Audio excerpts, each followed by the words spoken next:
Motivation is the lifeblood of your work. In this video, we look at what's really going on emotionally and mentally. I will break down 3 emotional skills you can start using this week. Then I'll show you the 5 levels of motivation, why your drive disappears, and how to get it back. We're going to sting it all together in a simple methodology I call the coherence system. It's the internal engine that keeps you clear, grounded, energized, and in flow, even when life is demanding. At the end, I'm going to give you some honest advice why most people stay stuck and what to do differently. If you're new here, I'm Camilla Calberg. I help women leaders regulate their emotions, own their worth, and achieve bigger results without working hard. Let's get into it. The first skill you want to master is not believing everything you think. The thoughts that you think is the engine room of your success. When you feel unmotivated and stuck, your brain starts telling stories. Stories like, I'm not good enough. If I say no, what will they think? Will they think I'm not committed? If I slow down, will everything fall apart? Everyone else is coping. What's wrong with me? And if you believe those thoughts without questioning, of course you push harder. You ignore your body. You blame yourself when you crash. Here's what you want to know. Your thoughts are not facts. We haven't learned to question our thoughts.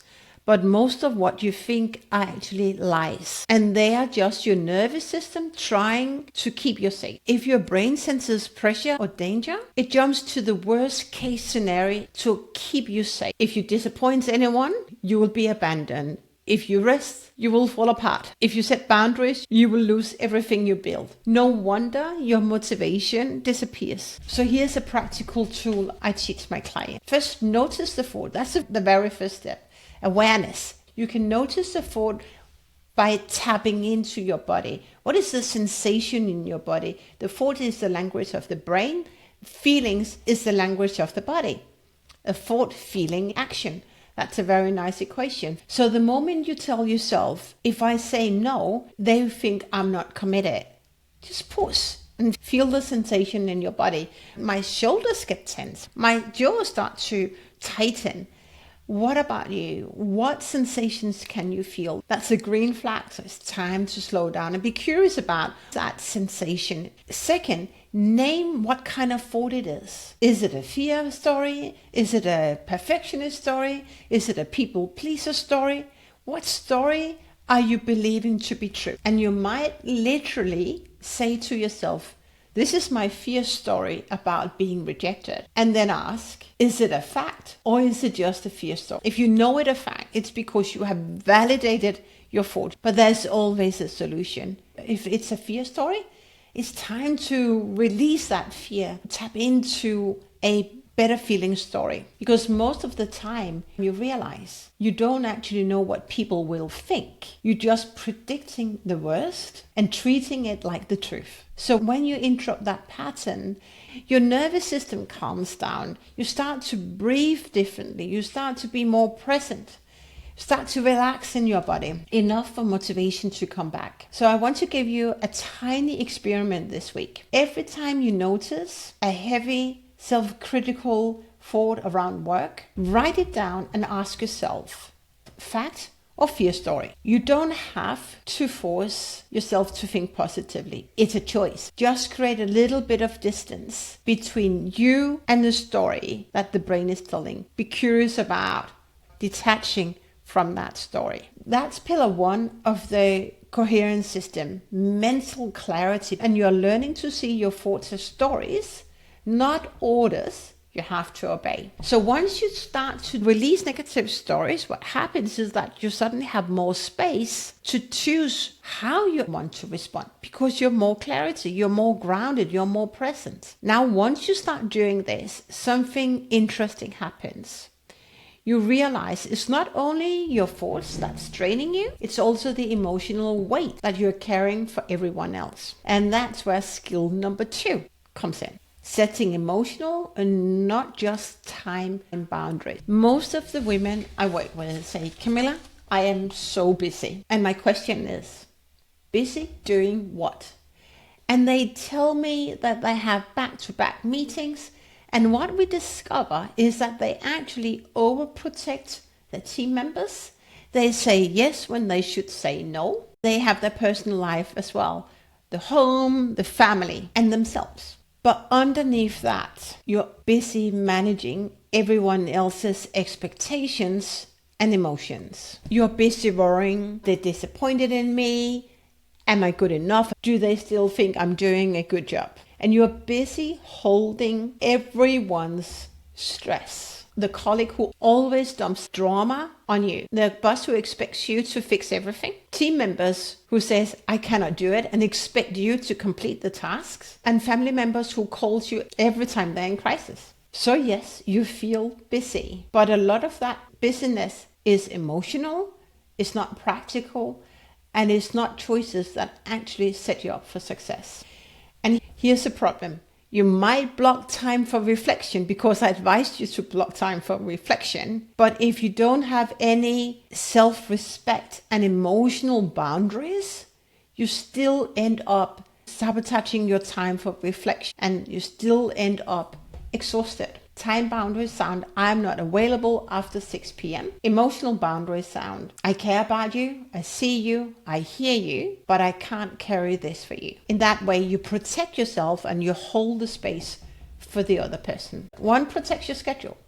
The other protects your nervous system and energy. Emotional boundaries is simply protecting yourself, integrity, honor your values, self-love, and self-respect. You are responsible for your efforts, energy, intention, and thoughts. What you are not responsible for are other people's reactions. It is not you to carry. So here's a very simple way to practice this. Next time someone comes to you with a problem, notice what your body does. Do you tense up? Do you instantly plan how to fix it? Are you a fixer? Do you feel guilty even before they asked for anything? In that moment, pause and silently ask yourself, what is actually mine here to carry? It is the way to get unstuck and start tapping into your abundance. And you want to be super clear because at work, you are committed to do your part, but I don't think you ever are committed to do other people's work. So notice the structure. Start with care and then name your limit. Because when you own your limits, it's self-respect and it is self-love.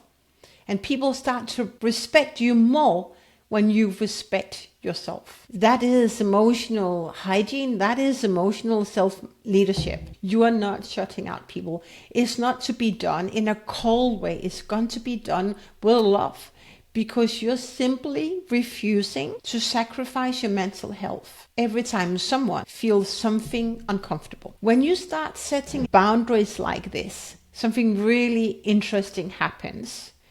Your nervous system starts to come back into coherence and you realize a lot of your busyness was actually not yours to carry. You start to sleep better, be more relaxed in your body, and when your emotional baggage drops, then you have more space in your body, you feel lighter, and you're more present. And that's what we want, right? We want you to be so present at work. When everyone else is overloaded, you are not, because you know how to recalibrate in the moment. And when some of that emotional weight drops, motivation has space to come back. Now there's one more pattern that quietly fuels burnout.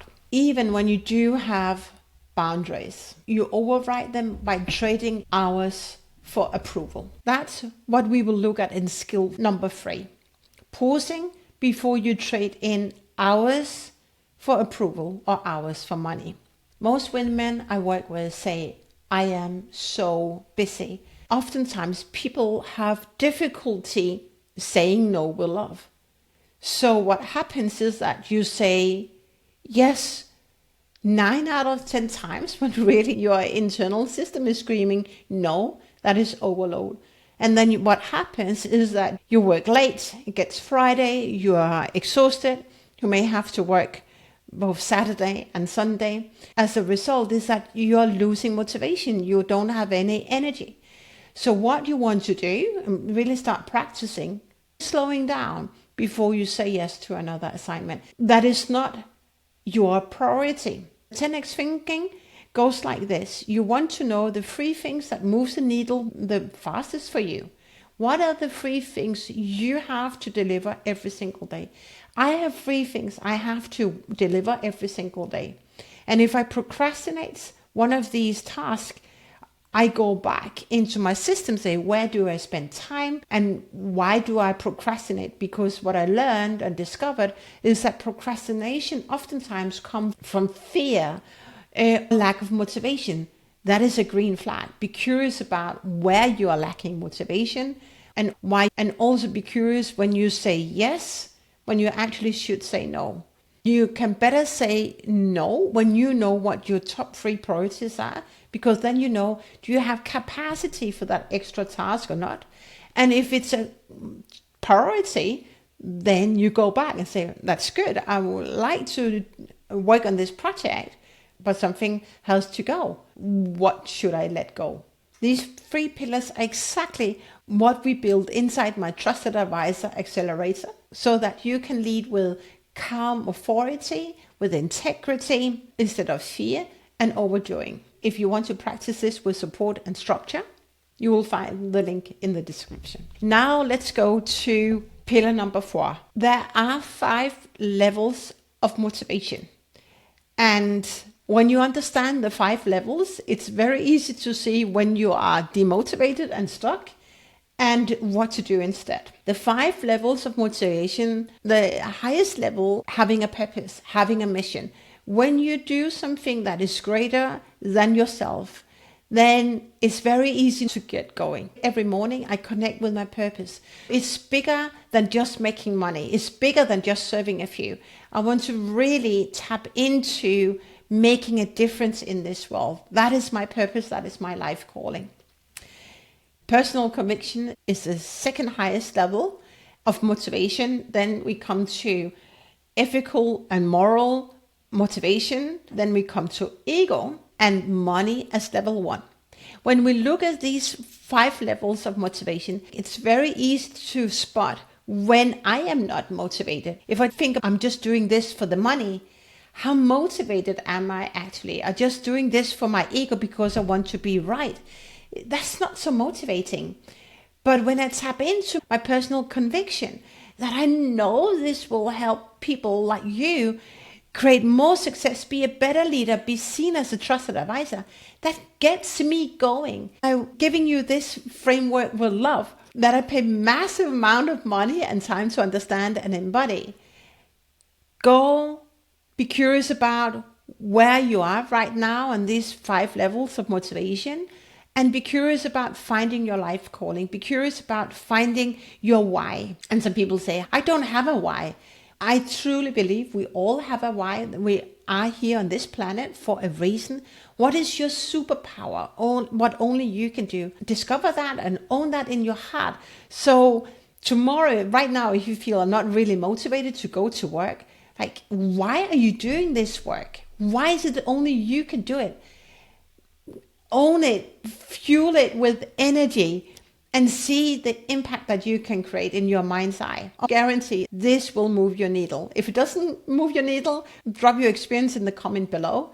But for me and for my clients, I just know that knowing the 5 levels of motivation and continue to tap into them will shift your life. And it brings me to the last point. You don't find motivation. You choose to be motivated. Some people reach out to me and say, I'm not motivated to do that. But it's your choice to be motivated. It really is your choice. So choose carefully. If your choice doesn't serve your purpose, neither will your results.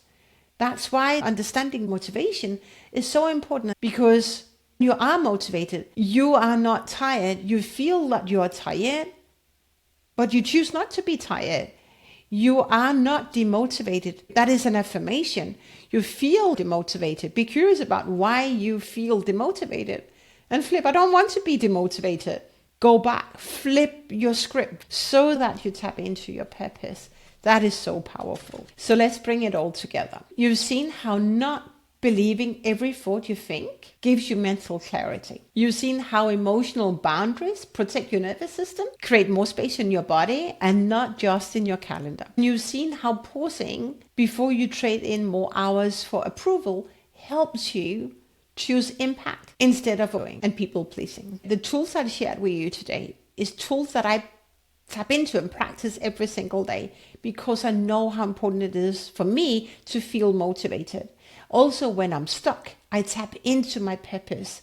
I tap into my limiting beliefs. I tap into my thoughts and I'm questioning why I believe this to be true. These tools may look simple, but practice consistently, they start to change your inner reality. It's your makeover. It's your identity upgrade.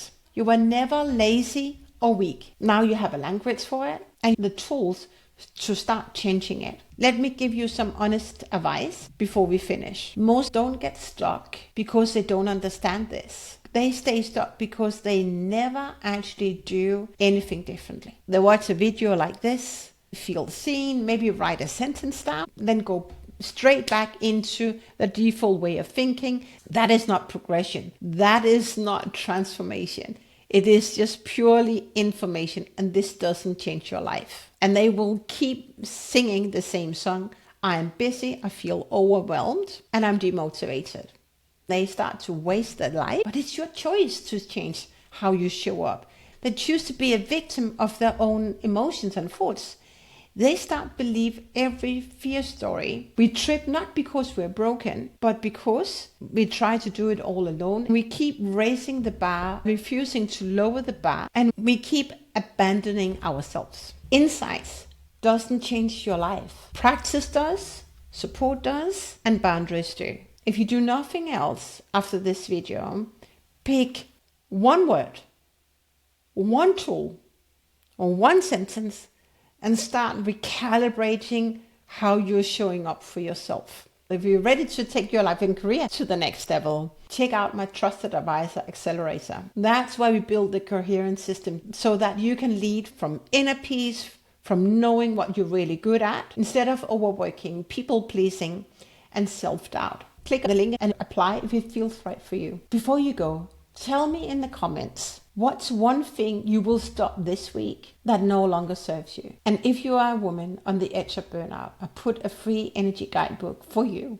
in the description. It will help you regulate your emotions, shift your energy, and start feeling safe in your body again. Use it every morning. There's a lot of amazing tools that I use every day. And tap into it also when you feel overwhelmed or unmotivated. Notice how your life starts to shift. If you enjoyed this video, hit the like button. It helps more women like you find this message. If you want more support staying in your power, hit subscribe so you don't miss the next video. I love you and I will see you in the next one. Bye for now.